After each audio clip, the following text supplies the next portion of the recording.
Okay, so the dirty little secret of drumming in this, of learning drums in this modern era, in my opinion, is that you can actually get a really long way with just two essential technical skills, like two things that you have to teach your body to do. And the two things are, and we've been working on these things in our lessons to date. The two things are, number one, three-way coordination. In other words, that your right hand, your left hand, and your right foot all have some jobs that sometimes are independent and sometimes are in concert with each other, but that they can operate independently. You have some three-way independence, and that your left foot gets to just hold the hi-hat closed for right now. You can go a long way with just that. And then the second thing, which really, in truth, you have to have this too, is the ability to alternate your sticking right, left, right, left, right, left, right, left in a flow all the live long day. That you could sit here and go,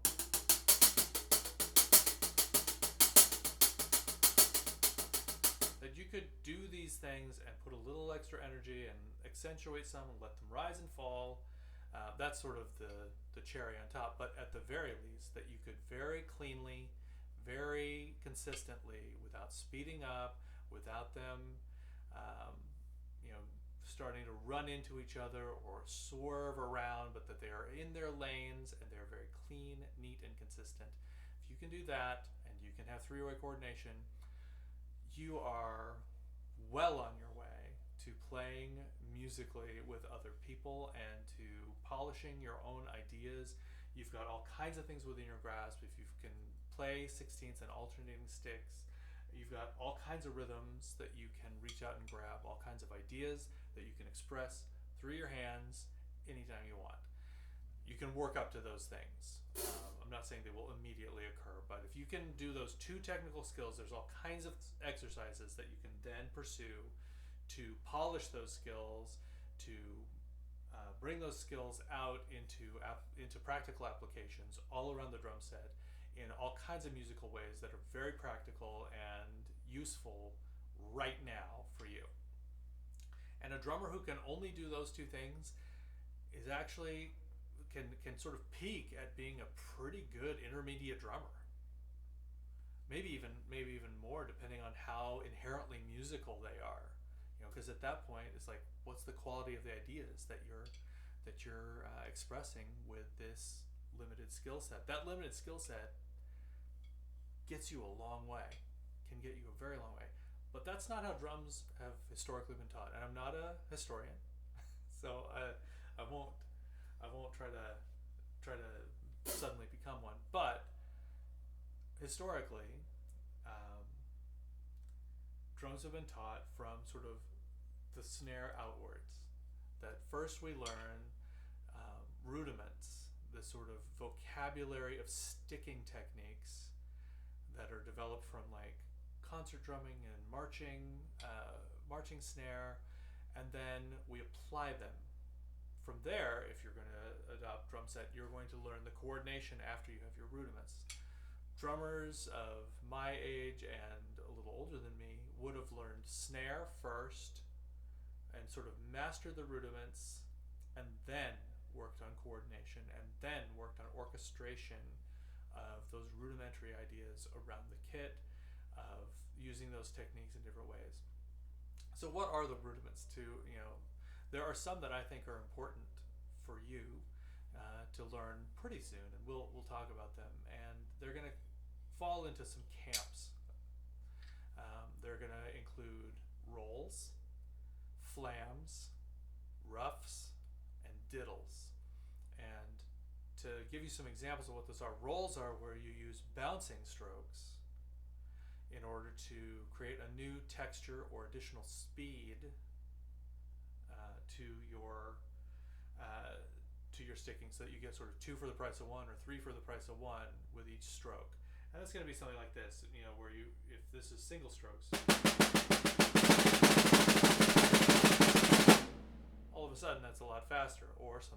this where we've got like buzzing rolls where we're really just getting even more than 2 bounces. So what we just heard was 2 strokes per stroke. So a stroke and its bounce with a single movement. Da-da, da-da, da-da, da-da. But now we'll hear. That's where I'm really just pressing and getting even more than 2, getting more bounces. Flams are when you play with your sticks together or just a hair apart, like this. That's just a hair apart. You can hear the little or around the drum set, sometimes it really feels better to go exactly together.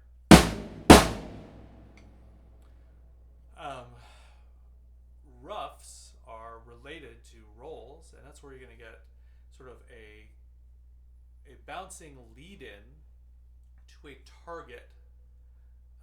In other words, we don't even think about the temporal value of this little bounce stroke that leads into our target stroke, which is on the rhythm that we on the beat that we count. So it would be something like this. This adds a lot of like pizzazz or spice to like fills. It's a great way to make a simple fill kind of feel much more complex, much more sophisticated. And that's how that ends up sounding. So I'm just going. I put in a couple little ruffs there. They're kind of subtle, but it's sort of the same way that ghost notes give us special sauce to a beat. Ruffs can give us special sauce to a fill. And then finally we've got diddles, which is when we have double strokes. There are different patterns of these, but I'm going to talk today about the most basic of them, which is the paradiddle. This is a sticking pattern that's going to go right, left, right, right, left, right, left, left. And if you're paying attention, it's a 4-note combination, and then it's inverse. In other words, the ones that were right on the first, now let's make them left. So we go right, left, right, right. Okay, so alternating double. Right, left, right, right. Then the opposite, left, right, left, left. And the reason we love this on drum set is that if you make those 16th notes, that left that leads the second half, or the second paradiddle, is on the snare for beat 2. And we like that. We like how that fits in the architecture and anatomy of our typical rock beat. And so it would sound like this if I sort of take the typical home position of my right hand on the hi-hat, left on the snare. Right, left, right, right, left, right, left, left, right, left, right, right, left, right, left, left, right, left, right, right, left, right, left, left, right, left, right, right, left, right, left, left. Now, we're going to add a couple things here. Like I said, this is crying out to be a funky little beat. Like it's already mostly orchestrated. We're going to add something. We're going to add the bass drum with that first right, just the lead, just so that the bass drum is on 1 and 3 where we like it. And this is just the simple funky beat. And then we're also going to accentuate the downbeats. The first right and the left, that is the first note of the second group of 4. And that's just to keep our boom, dot, just to keep our pulse accentuated. And it's going to go like this. 3 and da, da, da, right, left, right, right, left, right, left, right, left, right, right, left, right, left, right, right. Okay, now we're ultimately going to work up to something that's a little more like this.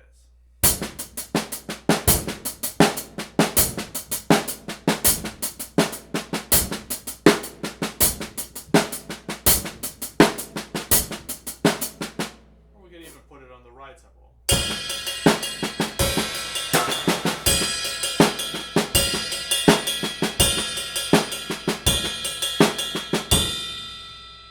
And what we're even working on beyond that, what the door this opens up for you is to be able to, at will, construct beats that have doubles where you want them. You know, things where you can go.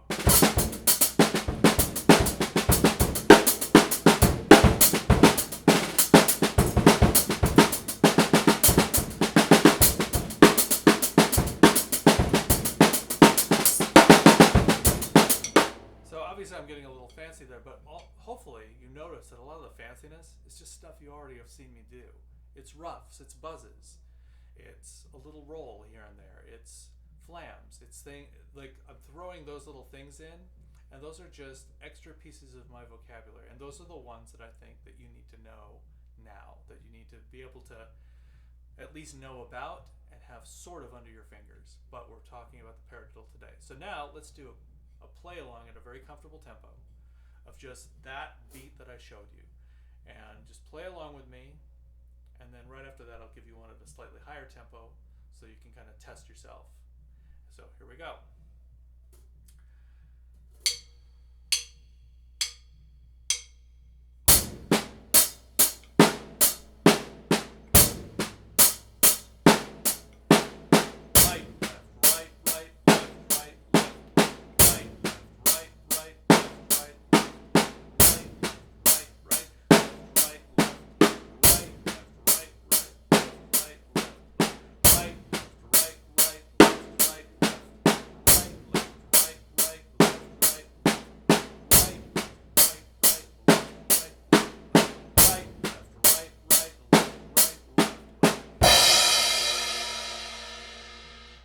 Let's do it a little faster.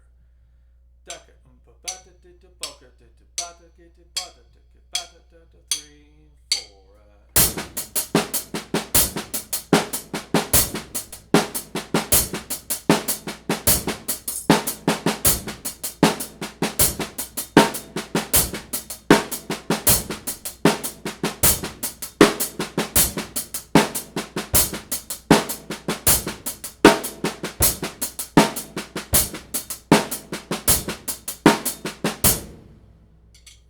Okay, so hopefully that gives you some idea of some new things that are around the corner and something to work on to sort of get ready for different ideas that aren't constrained by an alternating flow alone.